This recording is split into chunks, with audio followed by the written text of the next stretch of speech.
mayambu Pangambam Chakshang da taram na okchari ngasi aigi recipe se kuirabe tungda chicken chilli tauge na khalya adu chicken chilli si amna live recipe ni only aina changdoi se chicken ne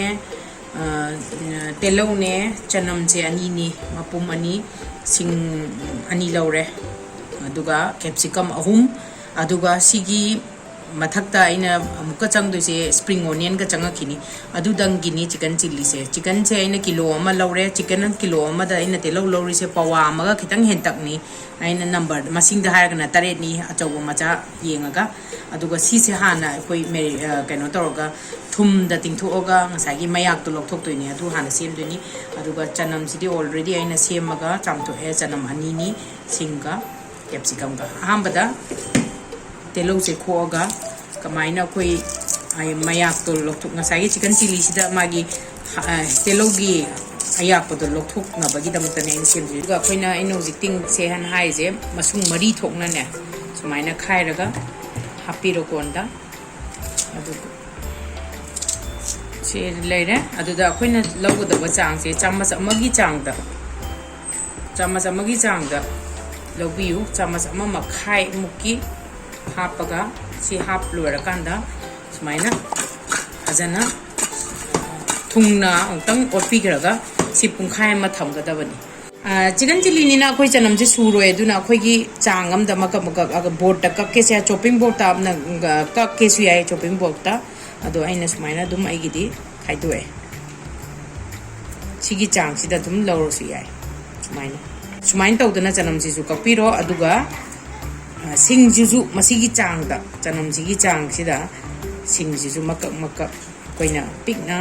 sing sia chau bo se ai gi kitang chau yam man do mal angang cha doi ni no morok mu sa de ai di kitang handar ge dum gi choice to ji capsicum ji na koi kamai sem mani da kamai na ka pai chang se masai gi maru se lok thok piu lok thok kan da sigi chang sida dum ka pirase duga mokok se yaw na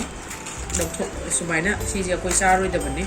chang ama mana na dum kapiba exactly kano to bogi wana to ai gi se loira mayan semba loire aduga aina mayan masai su hai gi do spring onion ga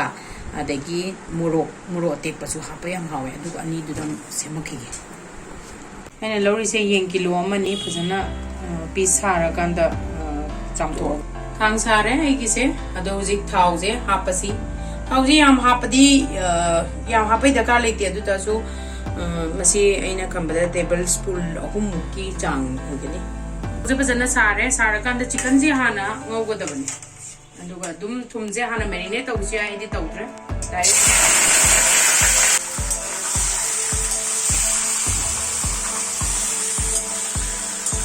But the Dum Aina just cannot with the how was it a Dum Tum Howler, they see chicken Gizanga, or in Kara, a time Maruma Pangi Kona Pasi, Samas Amoma Kaigi Zanga, and chicken Zibi winner. Parazupadanam, Oceanaba, Muntanaba, Purinji, Murutanga. Maise, medium flame da dum Hadana, dum mobile, Aduba Quena Mokanda, minute Kumangamu, Adugi Sanga, Matam to Mahara get you Changa, Patana, Ocean Namoda Kanda, Mayana, they have the Hammer, the Padana mobile. Sida Quena of the Makum Kuketia, the Kupaga, the Tunia, the Naigi, Makum Kupaga, no. Si mapong kupasi aduga narmanakta mo smaina hangdoga aduga mo to mahi jo khara kupsan badadi mahi jo khara dum yaw kani adu kaisu kaide koren loram daida akoina laganda mahi je dum masana ma ko da dum kenta mar makta smaina dum opiba aduga koi sigi chance da dum ha 10 minutes 5 minutes later kan sida koi dum vinegar di hana hapora se soya sauce ko na hapsi I use half is vinegar ni vinegar se chamas ani gi changda dum hapa se any vinegar lobo yai chamas ani ha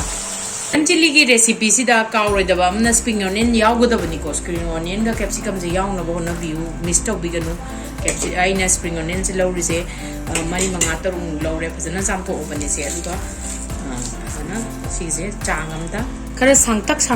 sigi chang sida choi ge da bani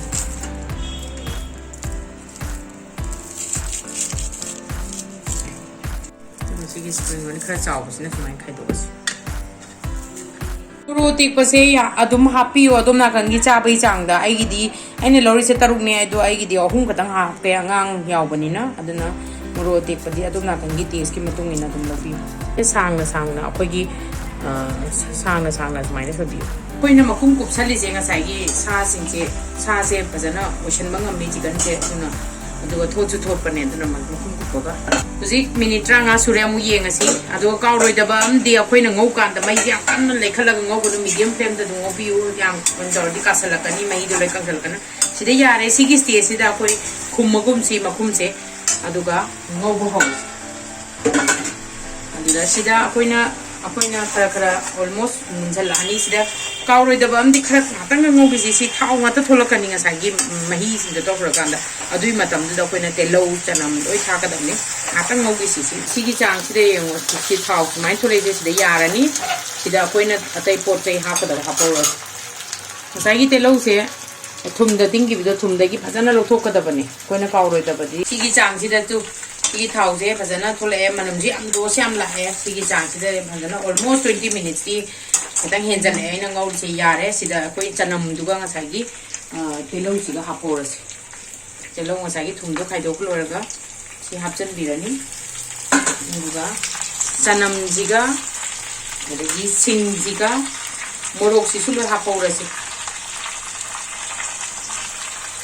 ꯑꯩꯒꯤ ꯁꯣꯌꯥ ꯁꯣꯁꯁꯦ ꯈꯔ ꯑꯗꯨꯝ ꯌꯥꯛꯄꯅꯤꯅ ꯑꯩꯈꯣꯏꯅ ꯀꯥꯎꯔꯣꯏꯗꯕꯗꯤ ꯊꯨꯝꯗꯁꯨ ꯆꯥꯡ ꯌꯦꯡꯒꯗꯕꯅꯤ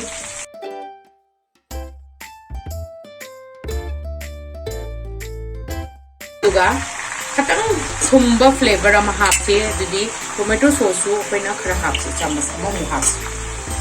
ꯑꯗ ꯌꯥꯝꯅ tomato ꯁꯣꯁꯅ ꯈꯔ ꯌꯥꯝꯍꯟꯅꯤꯡꯉꯁꯨ ꯈꯔ ꯍꯦꯟꯇꯛꯅ ꯑꯗꯨꯝ ꯍꯥꯞꯄ ꯌꯥꯅꯤ ꯁꯤꯒꯤ ꯃꯤꯗꯤꯌꯝ ꯐ꯭ꯂꯦꯝꯗ ꯑꯗꯨꯝ खरा गौरसे कैप्सिकम सिगी रेसिपीसे याम हावबनी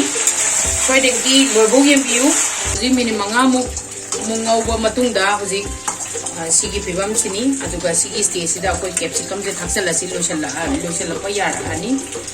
कनागुम्बना कैप्सिकम जे हिंगना अदुम याम थिनो फ्रेश चानिंगदी अदुम थांगदरमदाइदा हापे याय बट आइदी खरा ngौगिनी कैप्सिकम यारो कांदा मिनिट 2 मंगाइरे याम कुइना ngौबगी कनो तौदे अदुम खरा हिंगना चासु याबनी अदुगा तेलौ से स्प्रिंग ओनियन से सिदिने थांगदरमदाइदा दुम हापसे कईनो हाना हापचलगदी याम केनो तौबनी कि यारे लोइरबनी गाजु स्प्रिंग ओनियन से सुमाइना चाइसलसे तो अमुक्तंग ओलगा लो रेडी ओइरे मनमजे आन नुक्सिरे यारे सिदा मुथाला सिगी स्टेज सिदा आइगी चिकन चिली से हुजिक सर्व तौरसी यामना हावरनी मयामना आइगी वीडियो से पाम्बीरदी लाइक सब्सक्राइब अमसुंग शेयर तौबियु कमेंट सु कटपिरउ मयामदा आइना हाइजनिंगबदी एनी रेसिपी पामसु कमेंट बॉक्स ता हापिरउ थैंक यू फॉर वाचिंग